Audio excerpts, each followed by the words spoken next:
বৃহস্পতিবার আনুমানিক দুপুর ৩টে নাগাদ শুভেন্দু অধিকারী বাঁকুড়ায় মহিলাদের কুরুচিকর মন্তব্যের প্রতিবাদে ইন্দাসে বিক্ষোভে ফেটে পড়েন মহিলারা। উপস্থিত হয়েছিলেন বিষ্ণুপুর লোকসভা কেন্দ্রের তৃণমূল কংগ্রেস প্রার্থী সুজাতা মণ্ডল।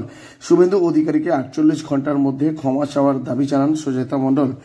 গতকাল রাজ্যের বিরোধী দলনেতা শুভেন্দু অধিকারী পাত্রসাহেব ব্লকের বালসি জনসভা থেকে রায়পুরে মিছিলের উদ্দেশ্যে যাচ্ছিল। ঠিক তখনই সিমলাপালের হেতাগোড়ায় তৃণমূলের একটি পথসভা অনুষ্ঠিত হচ্ছিল। সেই সভা থেকে শুভেন্দুর উদ্দেশ্যে চোর স্লোগান দিতে থাকে তৃণমূলের মহিলা কর্মীরা। এরপরেই মেজাজ হারিয়ে কনভয় থামিয়ে গাড়ি থেকে নেমে পড়েন বিরোধী দলনেতা শুভেন্দু অধিকারী। পুলিশকে ধমক দেওয়ার পাশাপাশি মহিলাদের অকথ্য ভাষায় গালিগালাজ করতে থাকে বিরোধী দলনেতা। এই ঘটনার তীব্র নিন্দা জানিয়ে আজ ইন্দাসের সাহসপুর গ্রাম পঞ্চায়েতের নারায়ণপুর গ্রামে বিষ্ণুপুর লোকসভা কেন্দ্রের তৃণমূল কংগ্রেস প্রার্থী সুজাতা মণ্ডলের নেতৃত্বে এবং ইন্দাস ব্লক তৃণমূল কংগ্রেস সভাপতি শেখ হামিদের উপস্থিতিতে মহিলা তৃণমূল কংগ্রেসের কর্মীরা হাতে প্ল্যাকার্ড নিয়ে তুমুল বিক্ষোভে ফেটে পড়েন। তৃণমূল কংগ্রেসের প্রার্থী সুজাতা মণ্ডলের দাবি ৪৮ ঘণ্টার মধ্যে মহিলাদের কুরুচিকর মন্তব্যের জন্য তাকে ক্ষমা চাইতে হবে, না হলে শুভেন্দু অধিকারী যদি ক্ষমা না চান আগামী দিনে এই ইন্দাস থেকে এর প্রতিবাদ রাজ্যে ছড়িয়ে পড়বে। এমনকি মহিলারা শুভেন্দু অধিকারীকে ঘর থেকে বেরোতে দেবে না এমনই হুঁশিয়ারি দেন। বিষ্ণুপুর সাংগঠনিক জেলা তৃণমূল কংগ্রেসের মুখপাত্র দেবপ্রিয় বিশ্বাস বলেন, যে ভিডিও এসেছে সেই ভিডিওর কতটা সত্যতা আছে তা তার জানা নেই। তবে শুভেন্দু অধিকারী গালিগালাজ করতে পারে না। পুলিশের কর্তব্য ছিল বিরোধী দলনেতাকে প্রোটেকশন দিয়ে নিয়ে যাওয়ার।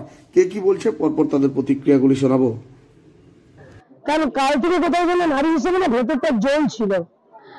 আজকে গতকাল বিরোধী দলনেতা এবং নন্দীগ্রামের বিধায়ক বিজেপির বড় ফেস গদ্দার মির্জাফর, তিনি কালকে আমাদের নারীদেরকে যে নোংরা কুরুচিপূর্ণ ভাষায় আক্রমণ করে গেছেন, তাহলে ভাবুন আজকে যেখানে মহিলাদেরকে এত সম্মান দিচ্ছে মমতা ব্যানার্জি, যেখানে আমাদেরকে মা লক্ষ্মী বলা হচ্ছে, অনেক জায়গায় মহিষাসুর মন্দিরের রূপে মা দুর্গা রূপে পুজো করা হয় মেয়েদেরকে। আমি একটা কথা আপনাদেরকে বলতে পারি যে আগামী ২৪ ঘন্টার মধ্যে যদি বিরোধী দলনেতা মিস্টার অধিকারী তিনি যদি আমাদের নারীদের কাছে ক্ষমা না চান, তাহলে ইন্দাসের মাটি থেকে গোটা রাজ্যে আন্দোলন ছড়িয়ে পড়বে এবং ওনাকে ঘর থেকে বের করা মহিলারা বন্ধ করে দেবে। মহিলাদের এই অসম্মান একজন মহিলা প্রার্থী হিসেবে, একজন মহিলা হিসেবে মানছি না, মানব না। দেখুন, পুলিশ যে বিরোধী দলনেতাকে প্রোটেকশন দিয়ে নিয়ে যাওয়ার কথা, এটাই ভারতের গণতন্ত্র তাই বলে। এখন সেই প্রোটেকশন দিয়ে পুলিশ অ্যাকচুয়ালি এখানকার পশ্চিমবাংলার পুলিশ দিয়ে যেতে পারে না বা করে না আর কি। তো সেখানে শুভেন্দু অধিকারীকে গালিগালাজ করে, এরকম বহু ঘটনায় ঘটেছে। তবে আপনারা যেটা বলছেন যে শুভেন্দু অধিকারী গালিগালাজ করেছে, এরকম ঘটনা আমাদের জানা নেই। কারণ এই যে ভিডিও দেখাচ্ছেন সেই ভিডিও সত্যতা নিয়ে আমাদের যথেষ্ট সন্দেহ আছে।